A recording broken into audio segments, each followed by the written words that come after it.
సునంద నిలయము. దినకరుడు వీడ్కోలు తీసుకుని వేరొక వైపు ఉదయించటానికి సమాయత్తమవుతున్నాడు. 3వ అంతస్తులో పైన పోర్షన్ మొత్తంగా రెంట్కిచ్చేశారు. కింద 2 పోర్షన్లు జనార్దన్ వాళ్ళు వాడుకుంటూ ఉన్నారు. అసలైతే ఆయనకి ఇంకో ఫ్లోర్ కూడా ఇవ్వాలనే ఉంది. కాని సునంద పడనివ్వదు కదా. హాయ్ గైస్, రమ్య మొగరమ్స్ రాసిన చెదిరిపోని స్వప్నమా అనే సిరీస్ ఈరోజు 2nd ఎపిసోడ్లో ఏం జరగబోతుంది ఏంటి అనేది తెలుసుకోవాలనుకుంటున్నారా? మరి ఆలస్యం ఎందుకు, ఎపిసోడ్లోకి వెళ్ళిపోదాం. అసలు సునంద ఎవరు ఏంటి అనేది. అంత ఇరుగ్గా ఉండే అవసరం లేదు కదా. హైదరాబాద్ నుండి తన అత్తమామలు వస్తే సరిపోద్దా అని గొడవేసుకుంటే గాని ఆయన వెనక్కి తగ్గలేదు. ఆయనంతే పొదుపు మనిషి. దానిని ఇంట్లో వాళ్ళు పిసిరానితనం అని పేరు పెట్టేసుకున్నారు. ఎవరెలా అనుకున్నా ఒకరి ముఖస్తుతి కోసం గాని గొప్పల కోసం కాని ఆయన జీవన శైలి మార్చుకునే ఉద్దేశం లేనివారు అతను.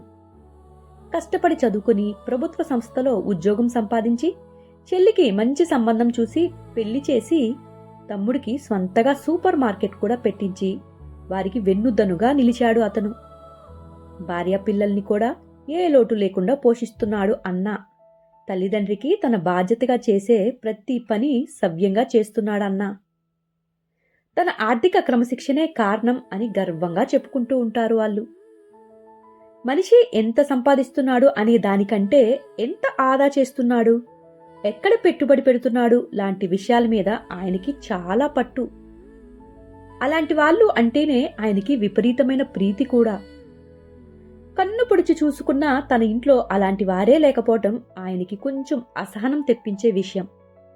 తనలో సగభాగం అయిన సునంద ఎంత మరదులైనా కూడా ఇష్టపడినా కట్నం తీసుకునే పెళ్లి చేసేసుకున్నాడు అతను. అల్లుడికి ఇవ్వాలని మన సమాజం ఏర్పరిచిన ప్రతి మర్యాద ఆయన అందేసుకున్నారు.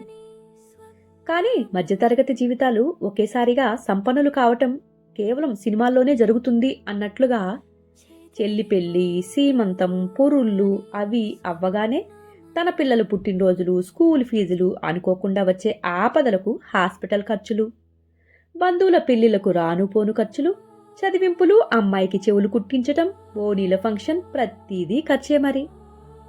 ఆయన ఒక్కరోజు కూడా సెలవు పెట్టకుండా పనిచేస్తేనే ఇవన్నీ అవుతాయి. సునందకి లెక్క రాసి మరీ డబ్బులిచ్చేవారు. ₹1 అటు కాదు ఇటు కాదు, అంత నికచ్చి మనిషి అతను. పెళ్లిలో ఆవిడికి తల్లిగారు పెట్టిన నగలే ఇప్పటికీ ఈయన స్వంతగా ఒక్కటి చేపించలేదనుకోండి. గోల్డ్ బాండ్స్ కొని అమ్మాయి పేర ఉంచేవారు. బంగారాన్ని పేపర్లో చూసుకోవటమే ఆవిడికి. అడగలేక ఒక్క మామిడి పిందుల హారం అడిగింది ఆవిడ. అది భయపడుతూనే కాని ఆయన సరే అన్నారు. కాని ఇప్పుడే కాదు, అమ్మాయి పెళ్లికి అని చెప్పేశారు. ఆ చిన్నపాటి మాటకే వెలకట్టలేని ఆనందం సునంద కళ్ళల్లో. ఈ ఆడాలకి బంగారం అంటే అంత పిచ్చేంటో అని అనుకోవటం మాత్రం ఆపలేదు. అక్షయ్కి 26 ఏళ్ళొచ్చాయి. శివ కంటే సంవత్సరం పెద్దది. 3 ఏళ్లుగా సంబంధాలు చూస్తూనే ఉన్నారు. కాని అదేంటో ఒక్కటి కుదరటం లేదు. జాతకం చూపించి ఏవైనా పూజలుంటే చేయించండి అని అత్తగారి ఒకటే నస. ఆ ముచ్చట తీరింది, కాని ఫలితమైతే లేనేలేదు. అమ్మాయి కొద్దిగా కలరుంటే బాగుండేది అండి పేరయ్య అభిప్రాయం. పార్లర్కి వెళ్లి కలర్ ట్రీట్మెంట్ తీసుకోవే అంటే వినదు అని భార్య సన్నాయి నొక్కుళ్ళు. అమ్మాయికి పెళ్లి చేసి సెటిల్ చేయాలి అని బాధ్యత తీర్చుకోవాలని ఆయన గారి ఆలోచన. అమ్మాయికి ఎక్కడ రాసిపెట్టి ఉంటే అక్కడికే వెళ్తుంది, మీరేం బాధపడకండి వదినా అని ఆడపడుచు ఫోన్లో పరామర్శలు. అమ్మాయికేం తక్కువ, చక్కగా MBA ఫైనాన్స్ చదువుకుంది. 3 ఫ్రెండ్స్ కలిసి ఈవెంట్ మేనేజ్మెంట్ కూడా చేస్తున్నారు, వేడుక అనే పేరుతో. బెంగళూరులోని ప్రైమ్ ఏరియాలో ఉంది ఆఫీస్. 2 సంవత్సరాలు అవుతుంది ఆఫీస్ ఓపెన్ చేసి. ఒక డబ్బు బాగా ఉన్న స్నేహితుడు పెట్టుబడి పెడితే మిగిలిన 2 స్నేహితులు గ్రౌండ్ వర్క్, ఫీల్డ్ వర్క్ చేసుకుంటున్నారు. క్లయింట్ని ఆకర్షించేలాగా వినూత్నంగా వేడుకలు చేయటం మా వాళ్ళ ప్రత్యేకత. నిర్మాణాత్మక పద్ధతులు అవలంబిస్తూ ఎక్కడ క్లయింట్ అసంతృప్తి చెందకుండా పకడ్బందీగా ప్లాన్ చేసేస్తారు వాళ్ళు. పర్యావరణానికి అనుకూలంగా ఉండే ముడి పదార్థాలను ఎక్కువగా వాడుతూ ఉంటారు. కాబట్టి వసూలు కూడా బాగానే చేస్తారు. ఈ 2 ఏళ్లలో చాలా వేడుకలే చేసేశారు. స్టాఫ్ని కూడా తీసుకొని ఆఫీస్ మెయింటైన్ చేస్తున్నారు. కానీ అక్షయకి పొదుపు అన్న మాటే తెలియదు. డబ్బుని ఇష్టం వచ్చినట్లు నీళ్లలా ఖర్చు చేస్తూనే ఉంటుంది అని గొనుగుతూ ఉంటారు జనార్దన్. కాలం మారుతుంది, దానికి తగ్గట్టు మనం మారాలి, సోషల్గా ప్రవర్తించాలి అని అక్షయ్య ఒక మాట చెప్పేసి ఊరుకుంటుంది. ఇంట్లో ఎన్ని మారినా సునంద గారి పరిస్థితి మాత్రం ఏమీ మారలేదు అని ఎప్పుడూ తను ఫీల్ అవుతూనే ఉంటారు. ప్రతి నెల కొంత డబ్బు ఇచ్చి లెక్కలు చెప్పమని అడిగే భర్త వరస మారదేమో అని వాపోతూ ఉంటారు. అది నీ మంచికేనే, ఎలాంటి ఆలోచన భారం నీ మీద వెయ్యకూడదనే అల్లుడు అలా ఉంటాడు. నీ పిచ్చి తెలివికి డబ్బు ఇస్తే మాత్రం ఏం చేస్తావు? అప్పటికి ఒకసారి ఇచ్చాడు, ఏం చేశావు? ఏదో చైన్ బిజినెస్ అని అందులో ఇన్వెస్ట్ చేసి చేతులు కాల్చుకున్నావు. అప్పటికి నిన్నేమి అనకుండానే ఉన్నాడు కదా నా కొడుకు. గాని నోరు తెరిచి ఒక్క మాట అనలేదు. కనిపించడు కాని అల్లుడికి నువ్వంటే చాలా ప్రేమ అని సునందగారి అమ్మ కూడా చెప్తూ ఉంటుంది. అప్పుడప్పుడు పట్టాలు తప్పబోతున్న ట్రైన్ని మరలా దారి మరలిస్తారు. అది నిజమేలే, బావకి నేనంటే చాలా ప్రేమ, అందుకేగా ముత్యాల్లాంటి పిల్లల్నిచ్చాడు అని మురిసిపోతూ ఉంటుంది సునంద. ఆమె చాలా అల్ప సంతోషి. సునందా, కొద్దిగా టీ ఇవ్వు అని సోఫాలో కూర్చుని టీవీ ఆన్ చేశారు జనార్దన్ గారు. కొద్దిగా ఎందుకు, గ్లాసెడు తాగండి, పర్లేదులే, పాలున్నాయి అని అంటూ సునంద చెప్పింది. నీకీ మధ్య వెటకారం బాగా ఎక్కువైనట్టుంది అన్నారు ఛానల్ మారుస్తూ. నీవు నేర్పిన విద్యయే నీరజాక్ష అని ఫ్లోలో గ్రాంధిక భాష ప్రయోగం చేసి వంటగదిలోకి పారిపోయింది సునంద. ఒక్క 5 నిమిషాలాగే శివ కూడా వచ్చాడు అక్కడికి.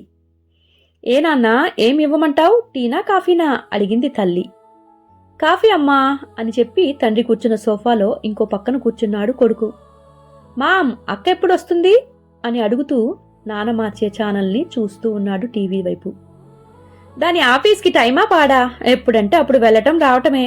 నన్నడిగితే ఇది ఆ పని మానేసి ఇంట్లో కూర్చుంటే త్వరగా పెళ్ళవుతుంది అంటాను అని 3 కప్పుల్లో టీలు కాఫీ తీసుకుని వచ్చి వారితో మాటు కూర్చుంది. అందుకే నిన్నడగలేదు అన్నారు జనార్దన్ టీ గ్లాస్ తీసుకుని ఆమె వైపు చూడకుండా. ఒక్కసారి కనుబొమ్మలు విరిచి ఇంతకంటే ఇంకేమంటారులేండి. ఇప్పటికీ 3 ఏళ్ళు అవుతుంది సంబంధాల వేటలో పడి, ఏదీ సక్రమంగా ఉండదు. అదేంటో విచిత్రం, దాని ఈడు వాళ్ళకి అందరికీ పెళ్లిళ్ళయ్యాయి, ఎవరో 3 నలుగురికి తప్ప. అందులో ఇదుండటం మన దురదృష్టం అని టీ కాస్త తాగేసి పక్కకు పెట్టింది గ్లాసు. మామ్ అని విసుక్కున్నాడు శివ. ఏంట్రా మామ్, చక్కగా అమ్మా నాన్న అని పిలిచేవాడివి, ఏమంటా ఇటలీ పెటలీనో వెళ్తావు, మొత్తం మాటే మారిపోయింది. కొంపదీసి అక్కడెవరినైనా తగులుకుందా ఏంటి? బిడ్డా జాగ్రత్త, అలాంటివేమీ ఇక్కడ నడవు, సమజ్గయిందా? అలవాటుగా హైదరాబాద్ యాసలో చెప్పింది. అబ్బా అమ్మా, నువ్వేగా అప్పుడెప్పుడో కాల్ చేస్తే అందరూ పాషుగా మామ అంటుంటా, నువ్వేంట్రా పాత చింతకాయ తొక్కులాగా అమ్మ అంటున్నావు అని కసిరావు. నువ్వు మర్చిపోయావేమో, నాకు గుర్తుంది, వద్దంటే పిలవంలే. ఇంతకీ నైట్కి డిన్నర్ ఏంటమ్మా అని అడిగాడు శివ. రిమోట్ అక్కడే పెట్టి ఇద్దరికి 2 వంట మాస్టర్లు ఉండగా వంటకేం కరువు వచ్చింది, చేసి తగలడండి ఏదో ఒకటి అని లేచారు. తల్లి కొడుకులు ఒకరి ముఖాలు ఒకరు చూసుకున్నారు, ఇట్స్ ఓకే అనుకుంటూ. అమ్మా, ఎన్నాళ్ళు ఈ అవమానాలు, పళ్ళున్న చెట్లకే రాళ్ళ దెబ్బలు నానా అని సునంద అనగానే అంతే అంటావా అని శివ అమ్మవైపు చూశాడు. నువ్వేమంటావు? నువ్వేదంటే అదేనమ్మా. ఇదే మాట నీ పెళ్లి విషయంలో కూడా ఉంటుందా అని సునంద ఇక ఆరాలు తీస్తూ అడిగింది. ఎవరినైనా చూసావా అని అడగగానే ఇంకా లేదు, మీ చుట్టాలు మాత్రం వద్దు, నాకు కూడా వద్దు అని సునంద చెప్పింది. సరే, అందంగా లేకున్నా నన్ను నా వృత్తిని తక్కువ చేయకుండా ఉంటే అదే చాలమ్మా. సరే సరేలే, నిన్ను నీ పనిని మన కుటుంబాన్ని ప్రేమించే అమ్మాయినే చూస్తానులేరా అనగానే సర్లే ముందు అక్కకి చూడు, తర్వాత నా సంగతి చూద్దువు గాని అని టీవీ చూస్తూ ఉన్నాడు. చూస్తున్నా, ఈ మధ్య ఏమైనా వచ్చాయా అని అడిగాడు శివ. అలాంటిదేమీ లేదు, నాకొక అనుమానం మాత్రం ఉంది, అది క్లారిటీ చేసుకోవాలి అని అనగానే ఏంటి మా అనుమానం అని అడిగాడు శివ. ఇప్పుడే వచ్చావుగా, ఈ తలనొప్పులన్నీ ఎందుకు, రాను రాను చెప్తాన్లే అంటూ సరే అంటూ కిచెన్ వైపుకి లెగవబోయింది. సరేలే, కిచెన్లో ఏమున్నాయి అంటూ ఫ్రిడ్జ్ తెరిచి చూశాడు శివ, ఏదైనా తినటానికి ఉందేమో అనుకుని. తాజా కూరగాయలు, ఫ్రెష్ పనీర్ ఉంది, తింటావా అని ఎటకారంగా అన్నది సునంద. అక్కకి పనీర్ రోల్ ఇష్టం కదా, అది చేద్దామా? దానితో పాటు వెజిటబుల్ బిర్యానీ, రైతా చేసేద్దాం సింపుల్గా అని శివ వాటిని బయట పెడుతూ అన్నాడు.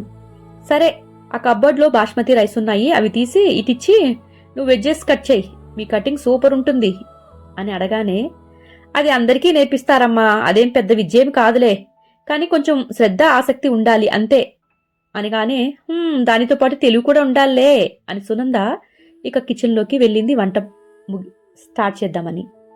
మళ్ళీ అక్కడికి వెళ్ళావు కదా అనగానే గొంతులు కొద్దిగా కలవరపాటు. ఈరోజు వచ్చాను కదా, అప్పుడే ఎందుకు అవన్నీ, చూద్దాంలే అన్నాడు. భారతదేశంలో ఎక్కడైనా ఉండు, కానీ విదేశాలు వద్దు నాన్న, నాకు అసలు ఇష్టం లేదు. అక్కడే చదువుతా అని పట్టుబట్టి వెళ్ళావు, కొంతకాలం ఉన్నావు, ఇక చాలు.